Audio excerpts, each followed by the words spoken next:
नमस्कार दोस्तों, मैं हूं आपकी अपनी प्राची अधिकारी। आज से 3 महीने पहले आसमा नाम की फुटपाथ में रहने वाली लड़की की कहानी बीबीसी लंदन दिखाता है। और इस बात को आप ज़रा गौर से सुनिएगा।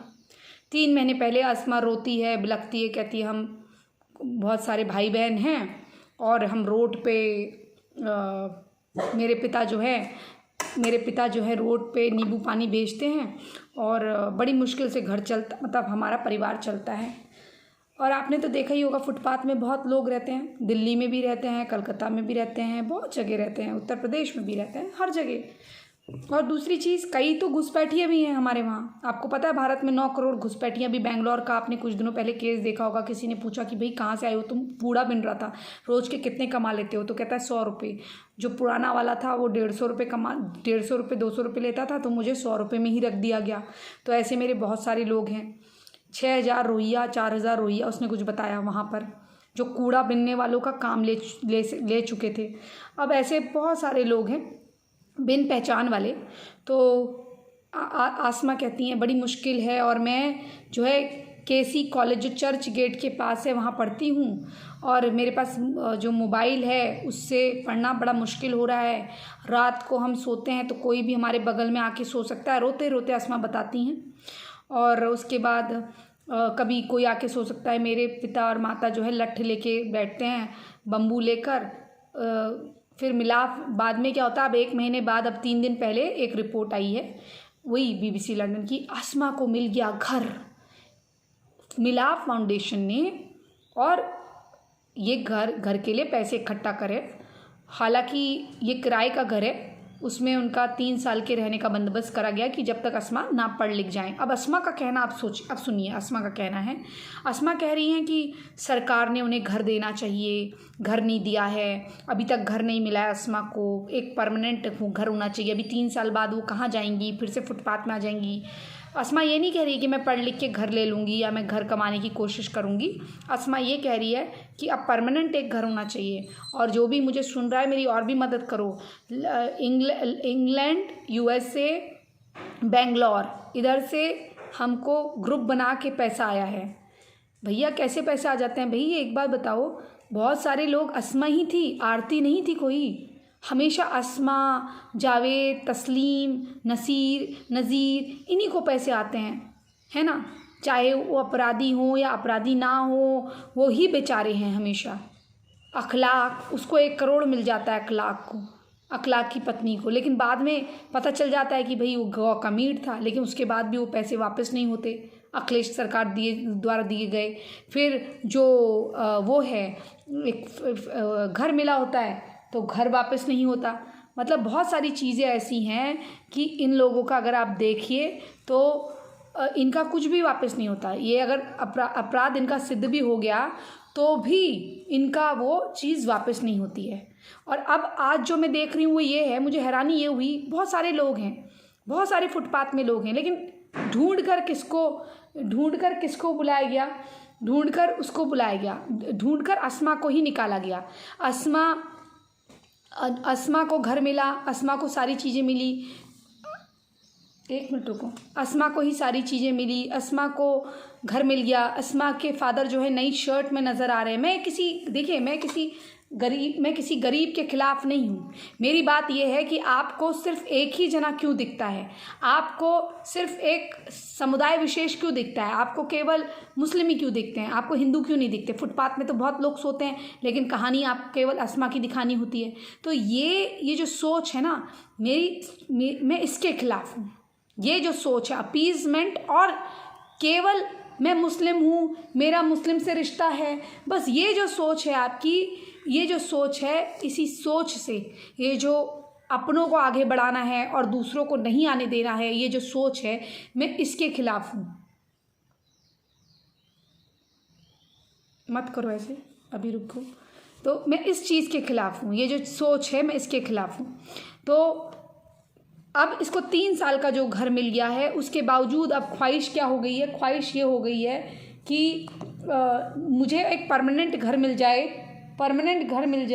और परमानेंट घर मिलने के बाद जो है वहाँ मैं शिफ्ट हो जाऊँ। मतलब आप कि 3 साल के लिए आपको ऊपर वाले ने दे दिया, अभी तक आप नीचे पड़ी हुई थी और आप 5-5 6-6 भाई बहन हो, तुम 4-4 5-5 भाई बहन पैदा करो तो पालेंगे तुम्हें ये? अरे तुम अगर सड़क पे हो, तुम्हारी इतनी परेशानी है तो तुम्हारे बाप ने इतने बच्चे पैदा कर लिए। सड़क में रह के तुम इतने बच्चे पैदा कर रहे हो, घर पे रह के तुम क्या करोगे? छोटे छोटे भाई बहन भी दिख रहे हैं मुझे जो 3-4 साल के भाई बहन हैं। अस्मा की उम्र 18 साल 19 साल तो लग ही रही है मुझे।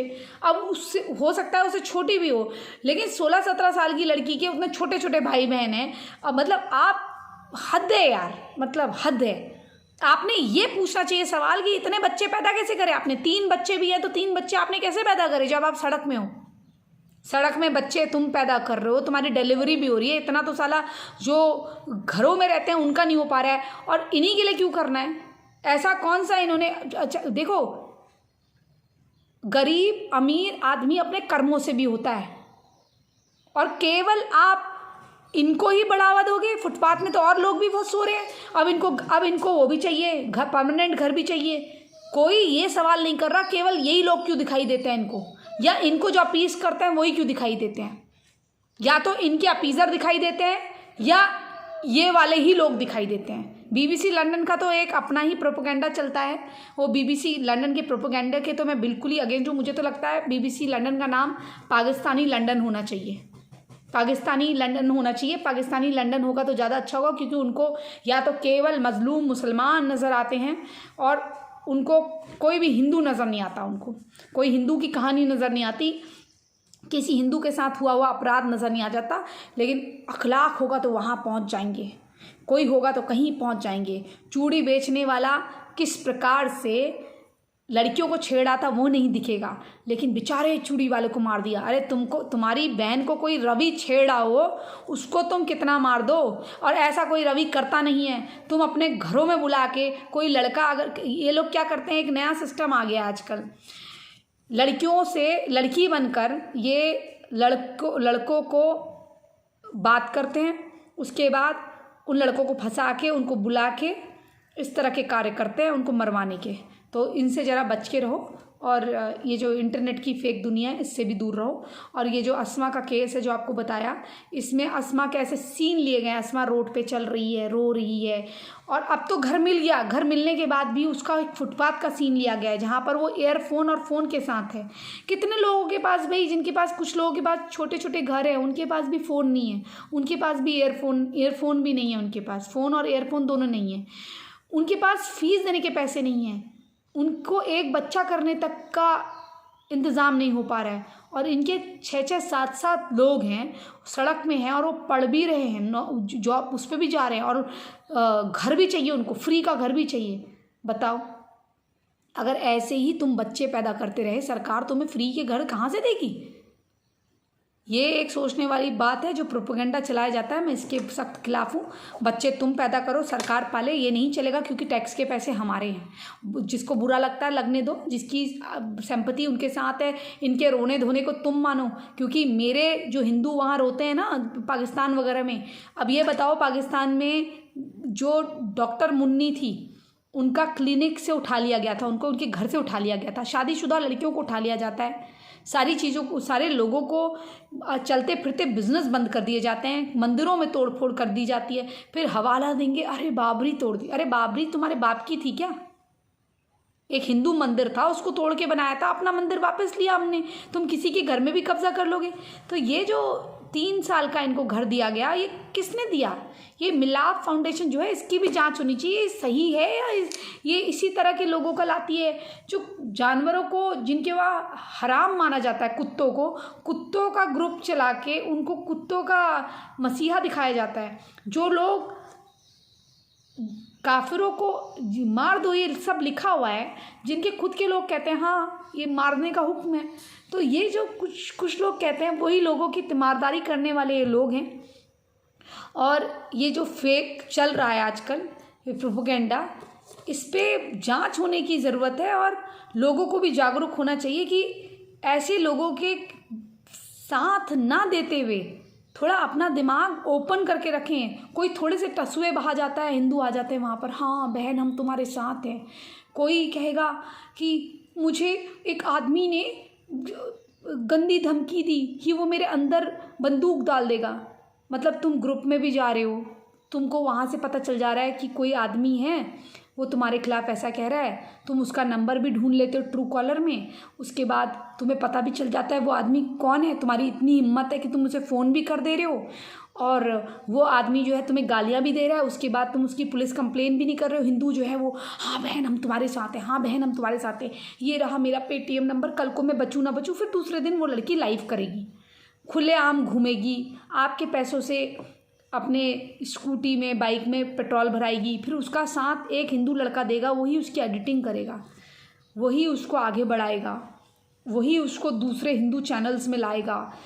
वो अपने लोगों को गाली देगी, वो अपने लोगों को फुल गाली नहीं देगी, खाली हल्का फुल्का रोस्ट कर देगी, लोग हंसेंगे, लेकिन असली मुद्दों पे बात नहीं होगी, ऐसे मुद्दों पे बात नहीं होगी। कोई हिंदू लड़कियों के साथ जो जिहाद हो रहा है उस पर बात नहीं होगी, या आलतू फालतू बातें करके तुम्हें गुमराह करके तुम्हारी सहानुभूति बटोरी जाएगी और तुम आंखों में पट्टी लगा के ऐसे लोगों को पेटीएम करोगे, ऐसे लोगों को पैसे देके उनका 4-4 6-6 लोगों का परिवार पालोगे, फिर वो ज़कात देंगे, ज़कात से तुम्हारी मौत का सामान तैयार करेंगे और टेररिज्म ग्रुप जो है उनको वो ज़कात जाएगी, चाहे इंडिया में हो चाहे इंडिया के बाहर। हर वीडियो में एक बात ज़रूर कहती हूँ और तुम्हें याद दिलाती हूँ ये बातें। चलिए, BBC लंदन का ये कार्यक्रम हो गया, बता दिया आपको। अस्मा का रोना धोना जनता ने सुन लिया, जनता की आवाज़ जाग गई। हिंदू जब रोएंगे उनकी आवाज़ नहीं जागेगी। जितने लोगों के बिजनेस जो, अरे ये तो फिर भी सड़क में रह रहे थे, जो घरों से सड़क में आ गए दिल्ली में, उनके लिए किसी ने सोचा?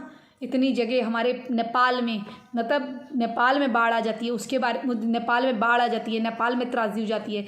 तुम्हें इंडिया में करना है, इंडिया में करो, बर्मा में करना है, नेपाल में करना है, इन लोगों के लिए सोचो। पहले अपने इंडिया का देख लो, फिर नेपाल का देखो, फिर बर्मा का देखो, जहाँ अपने लोग हैं, क्योंकि इनके 56 इंडिया को काट के 56 मुल्क बनाए हैं।